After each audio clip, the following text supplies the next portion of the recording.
No hay un PSOE bueno y un PSOE malo. No hay un PSOE histórico, bueno, hay un PSOE histórico y otro que ya no tiene que ver con tiempos pretéritos y que pertenece a la generación actual y que es el que está en el poder. Pero hay menos diferencias entre ambos, por no decir que no hay prácticamente ninguna, como las que se empeñan en buscar en los últimos días una buena parte de los medios de comunicación que han consumido un espacio, a mi entender, innecesario, en un ranking de socialistas que siguen a filas, con prietas las filas, a muerte con Pedro Sánchez. Socialistas que firmaron aquel manifiesto que pasó inadvertido de yo voto a Pedro Sánchez, creo que se llamaba así, en el cual había pues alrededor de 40 exministros, por ejemplo, que lo fueron, de Felipe González, de Zapatero y tal, y que luego han ido matizando, estoy pensando por ejemplo en Jordi Sevilla, que firmó el manifiesto, y luego el otro día, pues a la 1:00 y pico, la semana pasada, a la 1:00 y pico de la tarde, después de hablar el tarao este que sale a la calle con la fregona en la cabeza y que vive como prófugo de la justicia muy bien y que ahora es el que manda en España, y dijo, oído Puigdemont, elecciones ya, o algo así, ahí lo dejo. Bueno, pues Jordi Sevilla, que sí había firmado ese manifiesto. No sabía Jordi Sevilla lo que iba a hacer Pedro Sánchez, si le faltaban varios escaños. No lo sabía Felipe González, que no ha firmado ningún manifiesto, pero que, no sé, ahora de repente, y parte de los medios incluso de la derecha, con un candor o con un interés que se me escapa, digno de mejor causa, están ensalzando a San Felipe González. Pero si la entrevista el otro día que le concedió a Carlos Alsina no fueron más que mohines, pellizquitos de monja, decía ayer algún columnista, y decía bien. Alfonso Guerra fue un poco más enérgico dentro del estilo que caracteriza al personaje. Este sí que es un figura, Alfonso Guerra. Este sí que era un figura. Llamó gánster de poca categoría a Puigdemont y dijo vamos, que la amnistía que ni muertos. Y que eso él no lo podía consentir. Bueno, a Alfonso Guerra le podríamos sacar un poco de todo este grupo, de toda esta ecuación. Os dije el otro día y os reitero hoy, a mí la única declaración que ahora mismo me vale de un socialista histórico, relativamente reciente, pretérito, mediato o inmediato, es decir, de hoy en día, es la de que rompe el carné y abandona el Partido Socialista porque ya no es el Partido Socialista que él seguramente conoció. En ese aspecto pongo siempre de ejemplo a José Luis Corcuera, que nos lo contó aquí. Y que coloca la bandera de España por encima del puño y la rosa. Y que no es socialista antes que español, sino al contrario. Y que dijo, y era literal, llevo la bandera de España porque se me pone a mí, porque me da a mí la gana, porque se me pone en las narices el llevarla. Y muy bien. O Nicolás Redondo Terreros, que ha dicho, bueno, lo ha hecho en diferido, lo podía haber hecho ya, pero que si se perpetra al final esta atrocidad de la amnistía inconstitucional, y que va a terminar de destrozar la convivencia entre los españoles, aparte de reventar todo el sistema jurídico y el andamiaje jurídico que nos dimos desde el 78, devolverá el carnet del Partido Socialista. Pues muy bien, a mí son las únicas posiciones que me valen. Lo demás, bla, bla, bla, bla, bla. El toledano este, el barón García Paje, que sigue ejerciendo una cierta fascinación en parte del paisanaje de la derecha, que no es más que un gran bluff, porque los días pares alza la voz, se erige en baluarte. Ya, bueno, lo hacía hace 20 o 25 años, cuando iba por los pueblos regalando relojes. ¿Se acuerdan? Bueno, los más viejos se acordarán, los jóvenes no saben ni de qué les estoy hablando. Desde su pueblo, Salobres, en la provincia de Albacete, hasta todos los confines de Castilla-La Mancha, que es una comunidad autónoma eterna, eterna, que no se acaba nunca. Bueno, pues ya bueno lo hacía también.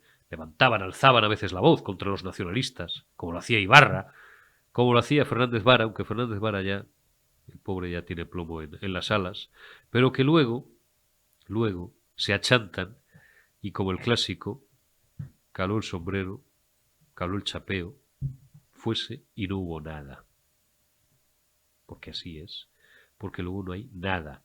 Y luego le llama Feijóo, a García Paje digo, en este caso me refiero a García Paje, y le remite a su secretario general.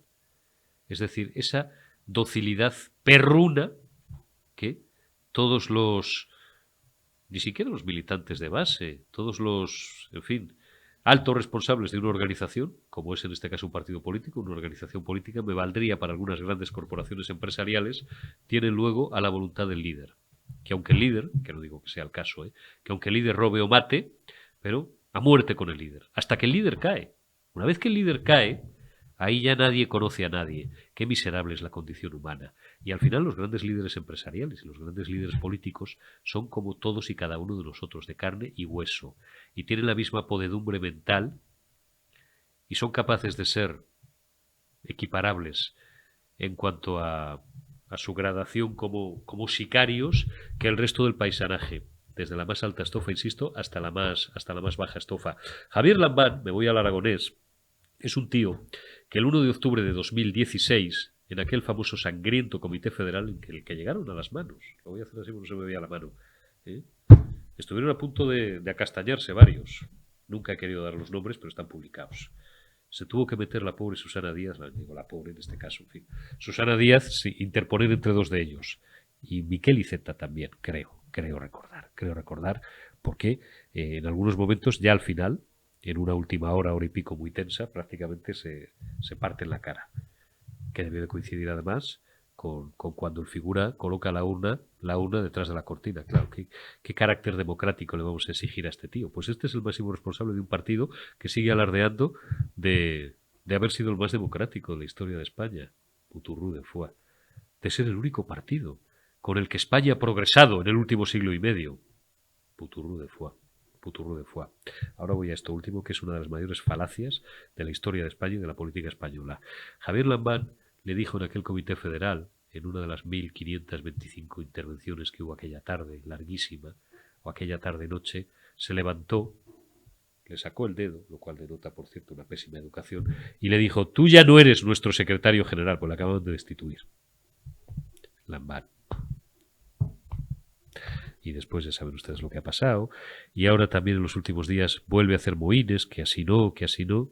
¿Qué? Porque Paje todavía conserva poder, pero Lambán, ¿quién es Lambán? Bueno, sí, el baranda de los socialistas aragoneses. Poco más. Esa gran falacia, y con esto concluyo, les decía antes, hace 2 minutos, de que el Partido Socialista, con el Partido Socialista es con el único, con el que más se ha progresado socialmente en España. Con quien más se ha progresado socialmente en España en décadas de este siglo. Ya sabéis con quién ha sido, ¿verdad? A ver si van a aplicar la ley de memoria histórica. Por tanto, ya sabéis a quién me refiero.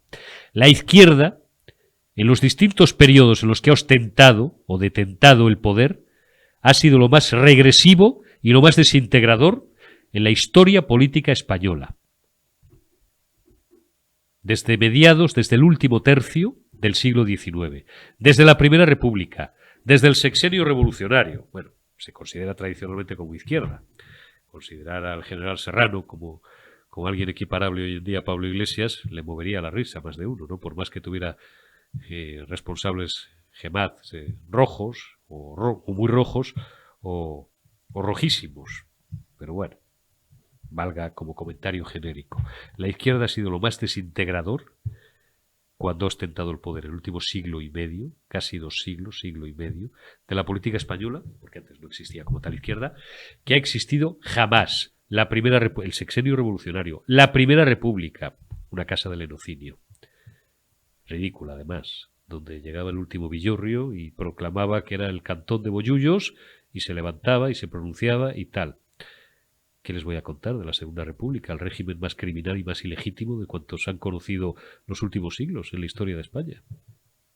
Un régimen que llegó a ser tal por unas elecciones que habían ganado los monárquicos, que no ganaron los republicanos, por la única y exclusiva razón de que el rey huyó de España. Es así.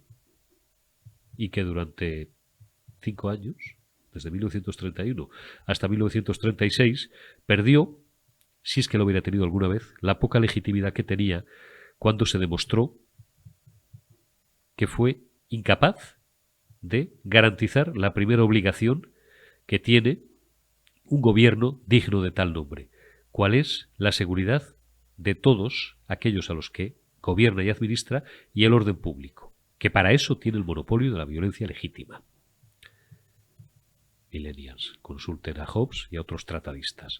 Ahora que está tan de moda el ser politólogo, politólogo, que era una carrera que estudiábamos antes, mientras a la vez estudiábamos económicas, derecho o periodismo, politólogos, régimen, monopolio, perdón, de la violencia legítima. Cuando se pierde esa capacidad de mantener el orden público y esa potestad para proteger a todos tus administrados, porque la gente anda a tiros por la calle, pues pasa lo que ocurrió en julio de 1936. Ya en octubre de 1934 dieron 2 golpes de Estado en 1-2. Uno el PSOE y la UGT en Asturias y otro sus compinches de Esquerra con aquel asesino llamado Lluís Companys en Cataluña. Por tanto, qué tontería es esa de que con la izquierda o con el Partido Socialista es con quien más se ha progresado socialmente en España. Agenda reformista, la de don Antonio Maura, en su gobierno largo. Agenda reformista, dentro de un conservadurismo elitista, fruto también de la época, la de don Antonio Cánovas del Castillo. Agenda reformista, la de algunos de los últimos ministros del general Franco, como Manuel Fraga Iribarne. Agenda reformista, la del centro liberal conservador en España en las últimas décadas. Eso ha sido una agenda reformista, una agenda social, porque mienten también aquellos que niegan a la derecha, tanto liberal como conservadora, su carácter social. Mienten, y lo saben, porque la mayoría de los que sostienen semejante mamarrachada son tíos, en fin, con una preparación pues que excede a la de la mayoría de la chusma, que ya no es digna ni siquiera del nombre de opinión pública que les vota. Esa es la realidad. Por tanto, no hay un PSOE bueno, ni hay un PSOE malo. Todo el PSOE, salvo honradísimas, contadísimas excepciones, que eran las que os enunciaba al inicio de este campanazo, es un auténtico cáncer para España. Arrancamos ya esta primera retaguardia de la semana, lunes 11 de septiembre, como en fin, ya sabéis todos, de 2023. Y saludo a mi buen amigo Carlos Paz. Don Carlos, ¿cómo estamos, amigo? Feliz arranque de semana. Feliz arranque de semana, un placer como siempre estar contigo y en tu programa La Retaguardia. Bueno, pues sin filtros, vamos a por todas. Después, dentro de un rato, charlaré con Fidalgo y con Pilar Castellanos acerca de la llamada Diada de Cataluña, pero yo tenía mucho interés en hablar hoy con nuestro mayor experto en el mundo árabe, que es Carlos Paz, que conoce muy bien, por supuesto, todo el mundo árabe, pero también el Magreb y Marruecos. Marruecos, como sabéis, ha sufrido una terrible desgracia, ¿no?, en las últimas 72 horas, un terremoto de casi 7 grados en la escala Richter, lo cual es una salvajada, y bueno, del cual, por cierto, dentro de la opacidad y de los ritmos tradicionales en aquel país, el último dato que conocemos, por lo menos a la hora de grabar esta entrevista, que son 3-4 horas antes de que la estéis viendo vosotros, el último dato conocido son 2.000 o 2.100 personas fallecidas y más o menos el mismo número de heridos, aunque es de suponer que haya muchos más. Se dice, Carlos, porque hace algunos meses tuvimos también la desgracia de tener que comentar tú y yo en distintos medios de comunicación, pues el terrible terremoto también que asoló a parte de Turquía y a buena parte de Siria, ¿no?, la frontera entre ambos estados. Se dice que no hay tanto terremotos, Carlos, como lugares donde ocurren los terremotos. Evidentemente, donde las edificaciones son más precarias y el nivel de vida es menos desarrollado, pues los estragos son mayores, claro.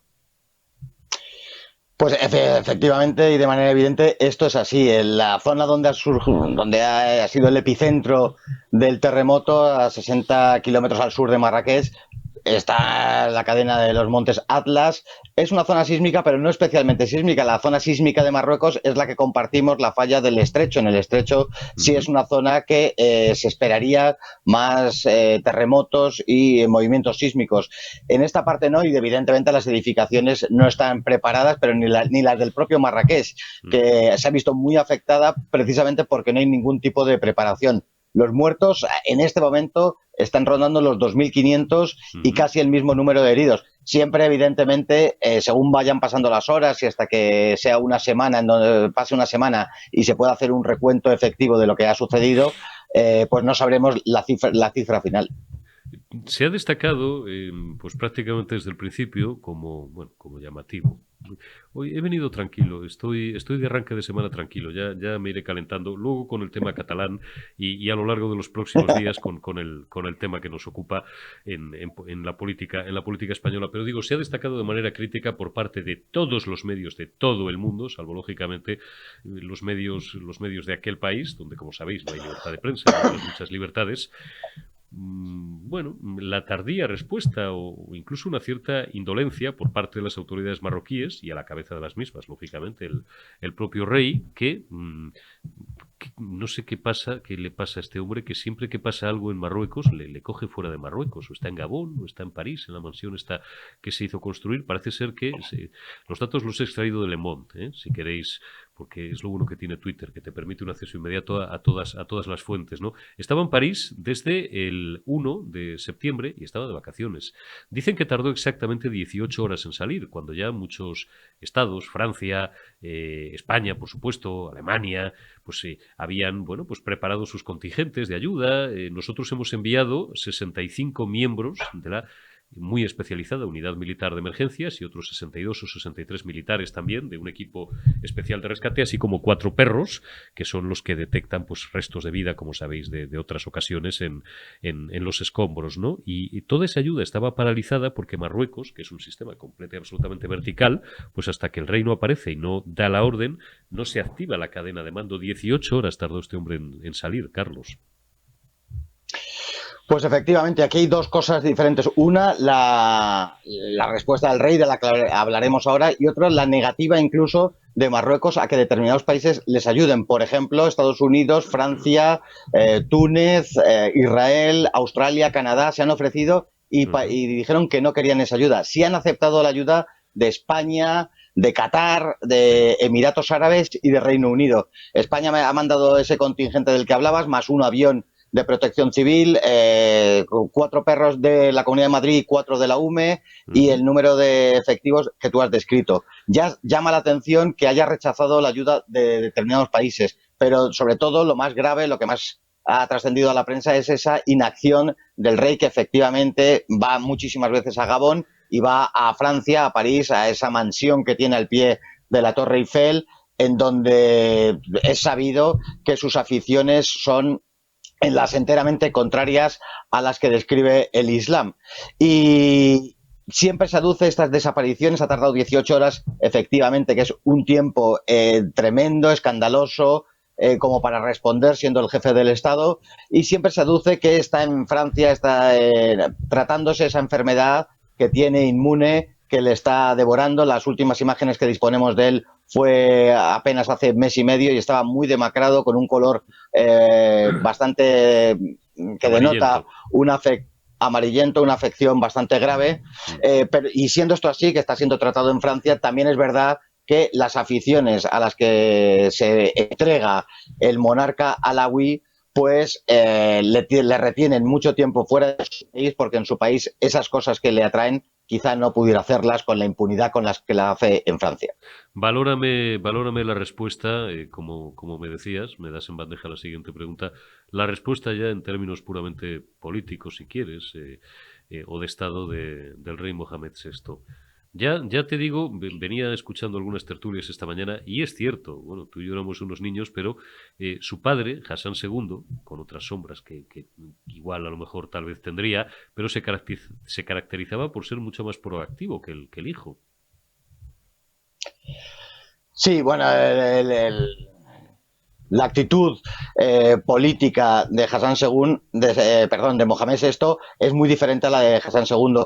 El rey anterior, su padre, era enteramente activo en política interior y exterior, y esta persona, como te contaba antes, pues le atrae mucho más dedicarse a sus querencias, a sus hobbies, a sus aficiones, a atender la política real de su país, que ha dejado en manos de otras personas. Hay que destacar la importantísima reacción de la comunidad internacional. Fíjate, por ejemplo, que Argelia, que no mantiene y rompió las relaciones diplomáticas hace poco, ha abierto su espacio aéreo para poder facilitar la ayuda, e incluso el Frente Polisario ha mandado condolencias.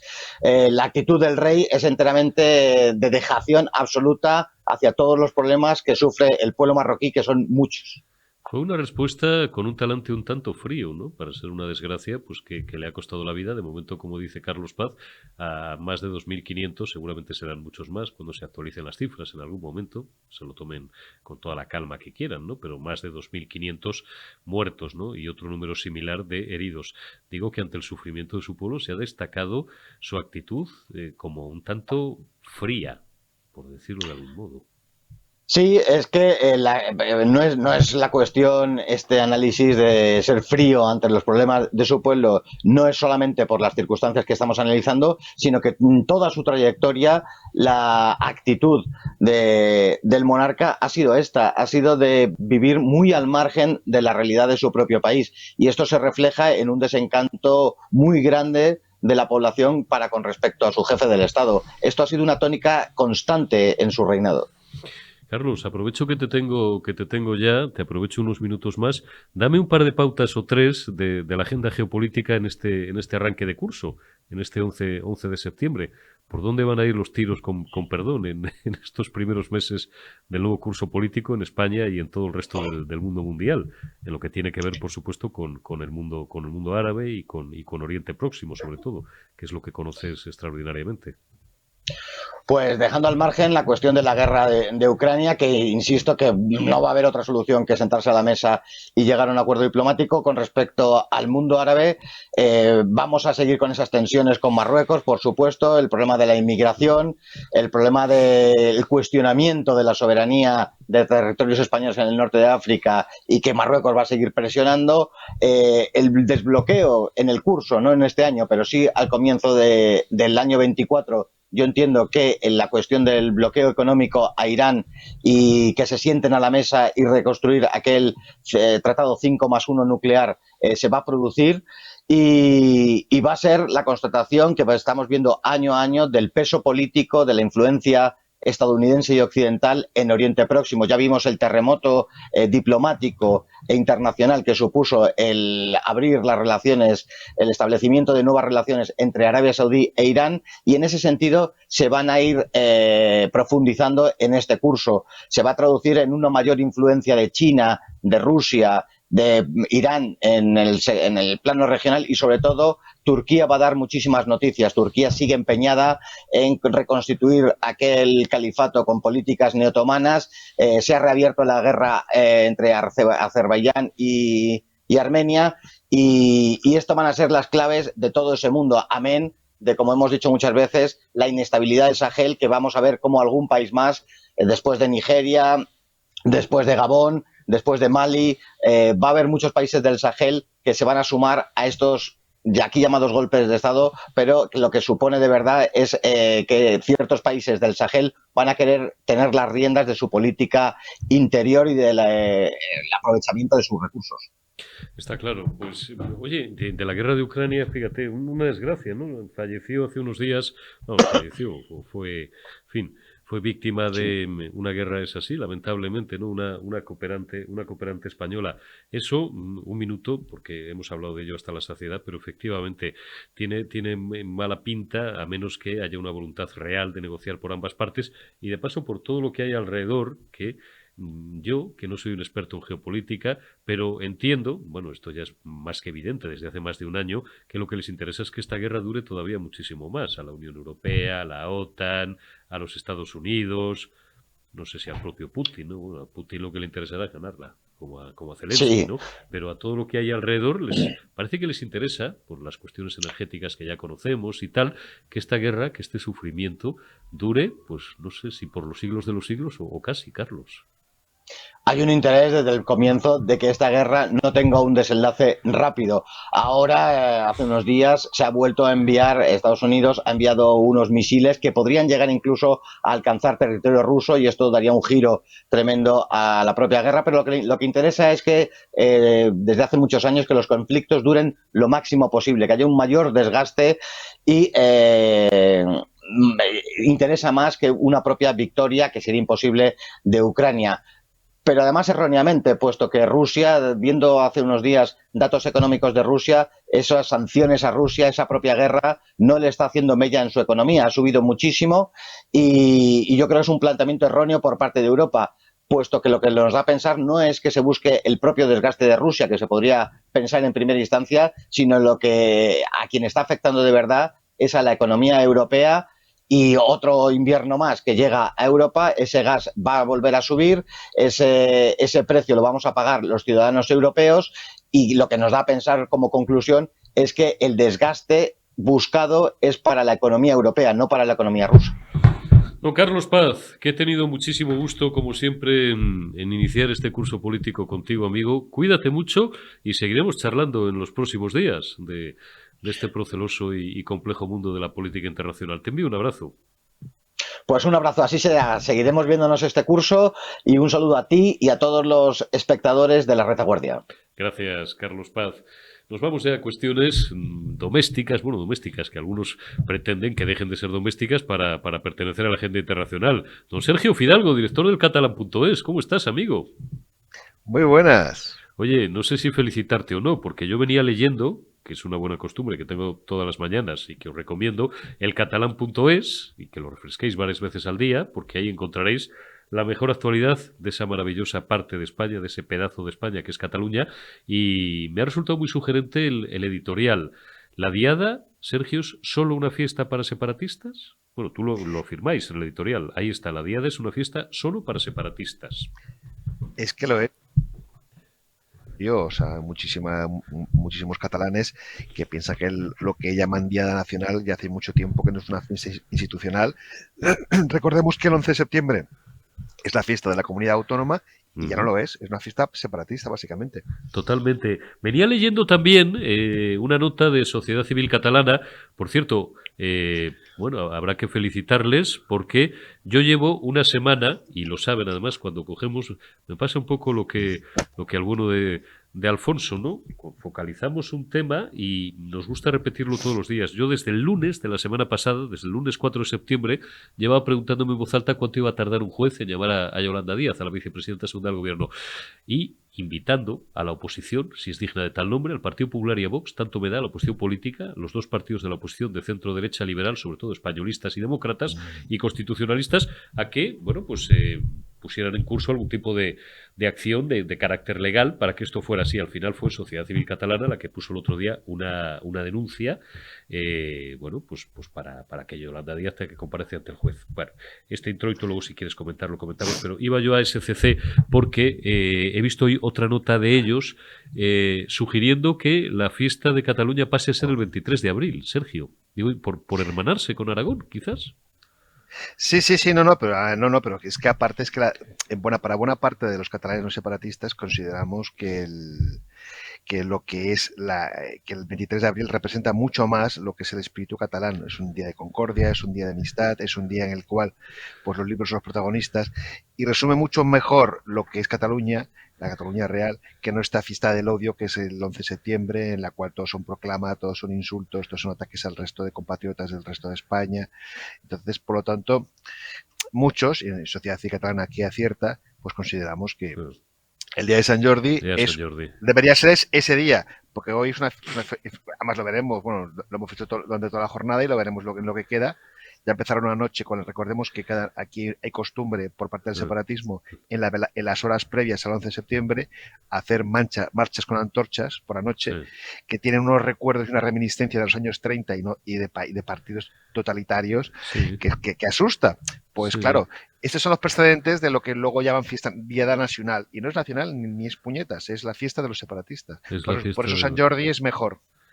Oye, he leído también en el catalán.es, tienes por ahí otro pantallazo, Omar, del catalán, precisamente en algunas concentraciones de estas antorchadas, o no sé si llevan camisas negras, ¿no? Como los fascistas italianos, o como en fin, bueno, pues cuando salían también con las antorchas en 1933 en la República de Weimar.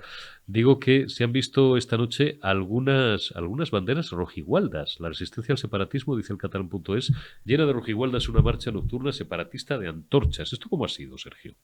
Esto ha sido en Salou, es una localidad costera de Tarragona, muy popular porque hay mucho turismo. Por aventura y tal. Por eso, y un grupo de valientes de la resistencia al separatismo ha dicho, pues mira, ¿sabes qué? Oye, la calle es de todos, ¿no? Claro. Pues vamos a ir a esta marcha, pero vamos a ir Bien. con nuestras banderas. Y han ido con banderas constitucionales, han empezado a gritar Puigdemont a prisión, han ido todos de rojo igualda, se han puesto a cantar yo soy español, español, español, y eso ya está. Entonces, no lo han reventado porque no han reventado el acto, no se han puesto en medio para molestar, solamente estaban en los márgenes, pero bueno, les chafado la fiesta. O sea, la calle es de todo, pues también es de los catalanes que nos sentimos españoles. Ha estado bien. Ha pasado solo en un pueblo, pero bueno, ojalá el ejemplo se extienda y esto cada año ante las agresiones, porque esto de las marchas nocturnas es una agresión sentimental a toda la gente que se siente demócrata, pues haya gente que reaccione y pacíficamente y de buen rollo, pues también monten en la calle su contramanifestación. Oye, contexto político de todo este asunto. Por cierto, recomiendo hoy, detesto al periódico y no me cae bien el personaje, pero le pega hoy una bofetada Juan Luis Cebrián a Pedro Sánchez, Ah, sí, bueno, sí, sí. en su línea, ¿no? Lo tengo por ahí, pero bueno, ya no os voy a saturar de pantallazos. Le llama ágrafo, me lo describe como un tipo con una audacia, en fin, bueno, un poco los mismos argumentos que maneja, según ellos, el facherío, ¿no? Porque el otro día vi algún memo de un alto cargo socialista acusar a Felipe González de prácticamente haberse echado en manos de Vox. Bueno, están perturbados, ¿no? No, Digo contexto político. Había esto tensión. lo ha hecho Montilla, ¿eh? Ojo, no lo ha hecho un personaje, lo ha hecho Ya, bueno, Montilla. pues como lo has Es dicho tú, algo, ¿eh? José Montilla, que es un tío de Córdoba que hasta los 40 no aprendió a hablar catalán y que terminó como presidente de la Generalidad, ¿eh? Fue el presidente de aquel engendro político llamado, eso sí que era otro Frankenstein, el tripartito, ¿no? Con Esquerra y con unos tipos que eran de Iniciativa per Catalunya y que, bueno, pues ahora en muchos casos están en Sumar, ¿no? Tras previo paso por En Común, Podemos y tal, ¿no? Digo que había tensión, según, claro, ¿sabes qué pasa? Que esto del Ebro para abajo ya, y lo digo con todo el respeto y con lástima, nos produce una pereza de tres pares de narices, esto ya del trazo fino de, no, porque Esquerra, claro, teme perder la primacía ante Junts, porque además Esquerra son los que se comieron la cárcel, mientras que Junts se han ido de rositas, y además a Junqueras todavía le zumban los oídos acordándose del día aquel que le chillaron, le llamaron botifler y le echaron de mala manera de un sitio, y por otra parte Junts y Puigdemont tiene un problema. He visto esta mañana una encuesta que dice que el 40% de sus votantes o de las bases de Juntos por Cataluña no son partidarios de echarle una mano al gobierno español, sino de que se cuezan en su propia salsa, ¿no? Lo cual tendría lógica en cierta medida. Y luego la asociación, la ANC, estas organizaciones no delincuenciales, porque además cobran jugosísimos emolumentos del erario público, pero de agitadores que no representan a nadie más que a sí mismos, calificando esto ya llevamos días, la amnistía como una claudicación, porque esto lo que hace, según ellos, es apagar el conflicto y aceptar como una limosna del Estado español, por hacerlo corto, cuando lo que hay que hacer es agitar el conflicto. ¿Esto puede hacer que implosione todo ese engendro político desde dentro, todo ese movimiento? ¿O son juegos florales? A ver, yo creo que más que implosionar, lo que está haciendo la gente es movilizarse. Ya lo hemos visto en las convocatorias electorales municipales y generales, que el separatismo se ha retraído y que han dejado de votar, básicamente. Implosionar no lo sé. Pues Junts es un partido que, de momento, Puigdemont lo controla bastante con mano de hierro e incluso superaron una cosa tan traumática para lo que es el entorno convergente como dejar el gobierno de la Generalitat. Recordemos que la Generalitat, quien la crea es el entorno de Junts, antes llamado Convergencia, que fue Pujol la que la moldeó durante casi 3 décadas, bueno, 2 décadas y pico, y que Junts decidió voluntariamente abandonar lo que era su casa natural, el gobierno autonómico, básicamente por mantener el pulso con lo que ellos llaman España, y el partido no estalló, con lo cual yo creo que no creo que por esto estalle. De todas maneras, Puigdemont está jugando las cartas como bastante inteligentemente, a diferencia de Esquerra, que parecía que se estaba metiendo desde el primer minuto a cambio de la nada, como era esa mesa de diálogo que no ha dado que prácticamente solamente sirvió para que los indultaran. Puigdemont está dando la sensación de que les está apretando mucho más y eso al separatismo les gusta. Yo no sé al final lo que va a sacar Puigdemont, si va a conseguir la amnistía, si va a conseguir, bueno, lo de las lenguas y del Congreso ya lo ha conseguido, si va a conseguir pues el referéndum lo que conseguirá o no. Yo creo que Sánchez puede sacar cualquier cosa. Pero sí que es cierto que están dando la sensación de que él, no es, Puigdemont, a diferencia de Junqueras, no se ha vendido por un plato de lentejas, que él se está preocupando por apretar y conseguir los objetivos separatistas. Por lo tanto, yo no sé hasta qué punto va a implosionar. Sí que es cierto que hay un sector, ya lo hemos dicho aquí más de una vez, de pirados, más pirados que Puigdemont, Sí. que se llama Alianza Catalana, que es una tal Silvio Oriols, que es una alcaldesa de una población norteña que se llama Ripoll, Ajá. famosa porque ahí salió el imán que generó los atentados del 17 de agosto en las Ramblas, pero y que ese movimiento se está extendiendo porque están vendiendo que ahora los legitimistas son ellos, que ellos son los que realmente resisten a España y defienden la lengua catalana. Pero de momento es es un movimiento muy pequeñito y muy controlado. Aunque han anunciado que se van a presentar a las próximas autonómicas, de momento Puigdemont no le ha crecido lo suficiente. Pero bueno, lo importante es que yo creo que va a haber gobiernos Frankenstein, aunque también hay. Puigdemont siempre tiene el factor sorpresa, porque Puigdemont, no olvidemos que es un señor que está en Waterloo y que está realmente atrapado. Ahora está menos atrapado, porque claro, desde que van los vicepresidentes del gobierno en comandita para entrevistarse con él, se siente como importante, pero no sabemos por dónde puede salir. Ahora, yo creo que el precio está pagado, porque si Yolanda ya ha ido para allá, es que obviamente Sánchez por debajo ya ha dicho, te mando Yolanda, pero no me fastidies. Y yo creo que veremos a Sánchez presidente del gobierno, por desgracia, salvo el PNV, que el PNV es el partido que me sigue sorprendiendo que se quiera suicidar apoyando a un Sánchez que ha apostado por Bildu y no por ellos. En eso están los cabezas de huevo del Partido Popular. Tengo muchos amigos, no me refiero ya a diputados, o no, me refiero a los asesores y a la gente que traza las líneas políticas, están en intentar conseguir las abstenciones del PNV, ¿no? Yo, que abogué durante las primeras semanas por esa tesis, ahora ya soy absolutamente pesimista, porque también tenemos muchos amigos vascos que nos dicen desengañados. El PNV nunca va a facilitar la investidura de un presidente del gobierno del Partido Popular a estas alturas. Bueno, ojalá haya alguna posibilidad en lo que dice Sergio Fidalgo. Antes de despedirte, Sergio, cuéntame una cita importantísima que tienes. Ponme por ahí el pantallazo con mi compadrito Josué Cárdenas, presentando vuestro último libro, del cual ya hemos hablado en más ocasiones, acerca de TV3. Bueno, cuando me pongo, ahí está, míralo. Otra TV3 es posible, Cataluña suma, y ahí veis, pues, oye, habéis quedado muy bien, ¿eh? Sergio Fidalgo, Josué Cárdenas, viernes 15 de septiembre, es decir, este viernes a las 19:30, calle Pau Clarís, 115, cuarto piso, bueno, cuéntame un poco, Sergio. Bueno, la gente de Cataluña Suma y España y Catalán, entidades importantes de la resistencia al separatismo en Cataluña, inauguran un nuevo local, porque hace unas semanas que lo han puesto a punto, y han tenido como gentileza invitarnos para, bueno, un poco como primer acto así cultural. Bueno, y bueno, tanto Josué como yo estamos encantados. Josué presentará su Ni aun bajándote la luna, este libro de poemas. Su libro de poemas, sí, señor. Y viene a Barcelona a presentarlo, o sea, es la presentación en Barcelona de su libro. Claro. Y yo de paso, pues ya lo que tú has dicho, yo hablaré de otra TV3 es posible. Ajá, y será un placer hacer este mano a mano con Josué, porque empezaremos hablando de libros, de poemas, de TV3, y al final será Puigdemont y España, que es lo que va a tocar, porque estos actos, digamos, de la resistencia, hablas de libros y al final hablas de nuestro país y de lo que está pasando. Pero, o sea, yo recomiendo que vengáis porque entrada libre y lo pasaremos bien. Bueno, además es una zona muy pintora de Barcelona, la calle Pau Clarís, ¿no? Ahí estáis. Sí, al lado de Urquinaona. Pues ya lo saben todos nuestros amigos de Barcelona o alrededores que quieran acercarse el próximo viernes 15 de septiembre a las 19:30.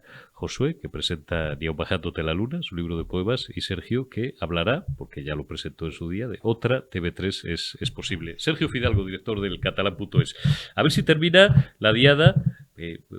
Iba a decir bien, ¿no? Porque bien, una fiesta de esta gentuza no puede terminar nunca para el resto de los españoles, pero no quiero yo incitar a nadie a según qué cosas, pero joder, sería llamativo que se dieran de bofetadas los de la ANC con los de la línea oficial, o que fuera algún diputado por allí a mover el tacón y le chillaran y se tuvieran que ir, ¿no? Como a Junqueras o como a Rufito, ¿no? Que también le dieron lo suyo en alguna ocasión.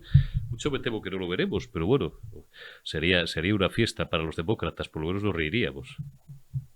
Silvidos lo sabrá, es que Republicana se ha enfrentado con mucha gente le tiene ganas de los sectores más radicales. Es increíble, pero Esquerra Republicana, que es un partido de zumbaos y fanático, lo hemos dicho siempre, es un partido supremacista, ha conseguido que parte del separatismo los vea como moderados y templados y traidores. Total. Izquierda Republicana, que es de lo peor que hay. Bueno, pues mira, sí, le van a pitar seguro, ¿eh? O sea, otra cosa es que van a intentar controlar. Van a hacer como hace TV3 de vez en cuando, que es bajar el volumen para que no se escuchen los pitidos, pero los pitarán. Don Sergio Fidalgo, cuídate mucho y hablamos en los próximos días. Te envío un abrazo. Muchas gracias. Hasta luego, Sergi. Continuamos en la retaguardia. Vamos abrochando ya la recta final de esta retaguardia de este lunes 11 de septiembre de 2023. Despedimos a Sergio Fidalgo y vamos a seguir hablando de Cataluña, pero vamos a seguir hablando también de política y de la vida en general, que es lo que más nos gusta. Y tengo yo el placer y la satisfacción, porque hacía mucho que no tenía bien pasarse por aquí, pero la he convencido de saludar a doña Pilar Castellanos. ¿Cómo estás? Hola, buenos días. Muy buenos días. Encantada de estar aquí con vosotros. Mucho tiempo, es verdad. Muchísimo. Yo creo que demasiado. El hueco que tenía ya en la silla lo estoy perdiendo, ¿eh? Lo has perdido completamente y lo sabes. El que fue a... Bueno, tú a Sevilla no, pero No.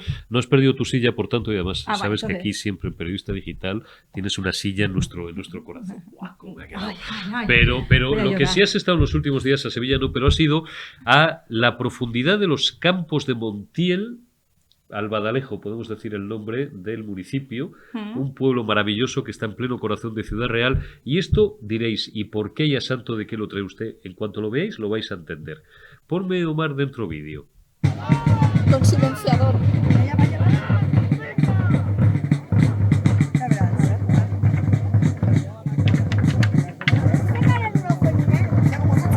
No sé sacar un ojo. No palo solo. No pincha. Véteme diciendo, bueno, está a punto de terminar. ¿Esto qué es exactamente, Pilar? Bueno, pues primero, déjame mirar que es Albaladejo. Ay, es verdad, No por nada, sino Albaladejo, porque no, me equivoco.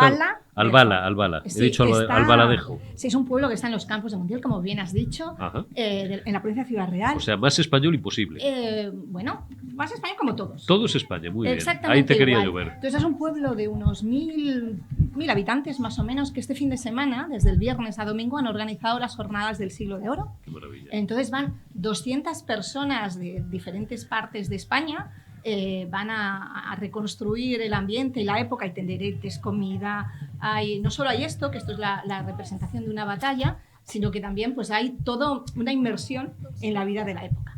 Entonces, bueno, yo te digo que había de gente, no solo viendo la batalla, sino disfrutando de las jornadas, más gente de la que va a haber hoy en la manifestación del Vía Fora de la Diada. Ay. O sea, hablamos constantemente de estos cuatro, o sea, proporcionalmente son Claro. cuatro. Claro. Son claro. cuatro que van allí a gritar, a insultar, a de todo menos a disfrutar, reivindicar absolutamente nada, porque esto dicen van a reivindicar absolutamente nada, no tienen nada que reivindicar, ni libertades ni derechos, porque los tienen todos. En cambio, no hablamos de cosas que nos unen verdaderamente, Bueno, como aquí es una historia común. En Periodista Digital sí, de hecho lo estamos haciendo. Dame Sí. ya imagen, Omar. Captáis ya por qué hemos empezado por aquí, es decir, porque esto es España. Y Cataluña también es España. Tu segunda tierra es España y, como tú bien dices, ahí hay 4 taraos que consumen el 80% en el día de hoy, sin despeinarnos, de toda la agenda mediática, de todos los medios de comunicación de Cataluña, por supuesto, y del resto del Estado, del resto de España. Bueno, pues nos ha dado la gana empezar por nuestras auténticas raíces. Vamos a tu segunda tierra y ahora ya se te va a borrar la sonrisa, te voy a entristecer un poco. Claro, pues una catalana en el exilio como tú, bueno, en el exilio es una licencia idiomática, ¿no? Pero verá con tristeza o con pereza o no sé muy bien con qué el panorama. En un día como hoy. A ver. No podría decirte que sin tristeza. Evidentemente me entristece muchísimo. No ya la situación en Cataluña, esa situación que se ahonda en la herida, se profundiza, esto de pacificar Cataluña, ¿de qué estamos hablando? Es profundizar en una herida y en volver a anular a más de la mitad de la población catalana que no es separatista. El porcentaje de separatistas, que solamente hablamos de la Cataluña separatista, es un porcentaje muy pequeño, o bueno, debería ser muy pequeño. Ese es el problema. Que se va haciendo grande. Claro, porque mandan en España. Exacto. O sea, pero realmente se anula y lo peor, o sea, que tenemos un gobierno separatista en Cataluña, lo sabemos, pero que tenemos un gobierno separatista un gobierno en funciones separatista es peor todavía. O sea, se le olvida que tiene allí españoles a los que se les priva de derechos, a los que se le anula libertades y bueno, creo que no puedo estar contenta en ese sentido. El 11 de septiembre es una fecha inventada porque no se conmemora, o sea, es mentira, o sea, una historia, lo que hay detrás, lo que conmemoran es mentira, no es ninguna guerra, como dicen ellos, entre españoles y catalanes, en absoluto, lo sabemos todos, ¿no? O sea, es algo sabido que es una guerra entre partidarios de los reyes de la monarquía austriaca. La guerra de sucesión, exacto, no de secesión. Exacto. Y entonces, bueno, escogieron un bando, que no es verdad que luego al rey Felipe V no la aclamaran, porque ya sabemos también lo que pasa en Cataluña, que es cambiamos de bandera y de discurso. Bueno, yo todavía se recuerda siempre la entrada, creo que fue en febrero de 1932, las tropas del general Franco en Barcelona, por la diagonal. Perdón, esto es que si no lo digo reviento. O sea que en Cataluña, efectivamente, en Cataluña y en muchos sitios del resto de España, pues oye, pues si hay que aceptar el statu quo, se acepta. Pero claro, es que luego que vengan 20 años después y te cuenten chorradas, pues sí, entonces te mueve la risa. El 11S a la mayor parte de los catalanes, sobre todo por lo que significa para el separatismo, ese invento, esa manipulación histórica, pues nos parece absolutamente aberrante. Entonces no tenemos nada que celebrar el 11 de septiembre, cuando van a poner flores a Casanova. Pues evidentemente no era ningún separatista, al contrario. Él luchó también era por España y por su rey. Entonces es absolutamente demencial lo que está pasando en Cataluña y no lo que pasa en Cataluña, sino lo que está pasando y con bombas de humo se intenta hablar lo menos posible, no nosotros, sino hablar lo menos posible de quién es Puigdemont, qué está pasando verdaderamente en Cataluña y cómo volvemos a traicionar a cientos de miles de españoles que estuvieron en Barcelona en la manifestación del 2017. En estos, bueno, ahora que dices, en las manifestaciones de octubre de 2017, 1 millón de personas que sacaron, Sociedad Civil Catalana sacó a 1 millón de personas en 2 ocasiones, en el plazo de 3-4 semanas, ¿no? Menos incluso, a las calles de Barcelona. Digo, Sociedad Civil Catalana, lo comentaba antes con Fidalgo y te lo brindo a ti también, ha propuesto, o ha hecho una propuesta, he visto la nota esta mañana en redes sociales, que la auténtica fiesta de Cataluña es el 23 de abril y por tanto que se olviden del 11 de septiembre y que la pasen al 23 de abril. Me lo explicaba un poco Fidalgo, pero no sé. Te vuelvo a repetir con todo el respeto lo mismo. Del Ebro para abajo nos da ya un poquito de pereza estas cosas. El 23 de abril, habéis oído antes a Fidalgo, es el día de San Jordi, que es, bueno, pues para una parte de los catalanes a lo mejor tiene mucha más sustancia o mucho más corazón esa fiesta que no el 11 de septiembre, ¿no? También es, por cierto, la fiesta en Aragón y Castilla y León, el día de Villalar, pero bueno, estamos en Cataluña. Sí, el 11, o sea, el día de San Jordi, como decimos nosotros, día de San Jorge, se celebra en muchas partes de España. Además es el día que ya todos conocemos como el Día del Libro. Entonces nos une realmente a algo cultural, a algo que es emocionante porque o sea, si tú has pasado alguna vez por San Jordi en Barcelona, Barcelona que es mi ciudad, o sea, pasa en toda Cataluña, pero yo me voy a centrar en Barcelona, pues es muy, muy emocionante porque salimos absolutamente todos los barceloneses. Es muy vistoso, regalamos muy flores, nos regalan el libro, flores. La rosa. Sí, además me dicen, esto el novio, la novia, el novio. No, es algo que va más allá, tu padre, un amigo en la oficina, o sea, es algo realmente festivo y que no tiene ninguna connotación excluyente detrás, sino al contrario, es integradora. Y bueno, pues es una iniciativa bonita. Muchos catalanes, estoy segura, que estarían de acuerdo en querer que ese sea el día por el que Cataluña es conocida internacionalmente, ¿no? Por este 11S que es mentira y es una derrota además para ellos, ¿no? En vez de esto que es algo que nos alegra. Se incide poco, Pilar, antes lo has comentado, no de pasada porque es sustancial, es decir, es muy importante que todos los demócratas, que somos la práctica totalidad o buena parte, la mayoría, incluso algunos votantes o muchos votantes socialistas, ¿no? Aunque ahora estén callados como ya saben qué oficio en Cuaresma, pero es muy importante que nos opongamos a esto porque un presidente del gobierno, en funciones además, por muy presidente del gobierno, en funciones que sea, no puede secuestrar, hipotecar la soberanía soberanía nacional que recoge la Constitución. No puede, y no puede arrogarse y no puede conceder algo que no es suyo, que es trocear al final la integridad territorial del Estado y la unidad de España. Además de eso, que es sustancial y que es medular, hay una parte no menor, y se acaba de referir Pilar Castellanos a ella. Esto deja a los pies de los caballos, siendo menos, porque son muchos menos, a varios millones de catalanes que, si esto siguiera, que no va a seguir, porque en algún momento, no sé dónde, pero ya les digo yo que en algún momento esto se parará, o alguien va a mandar parar, porque sí, por muchas razones, se les condenaría a una limpieza étnica.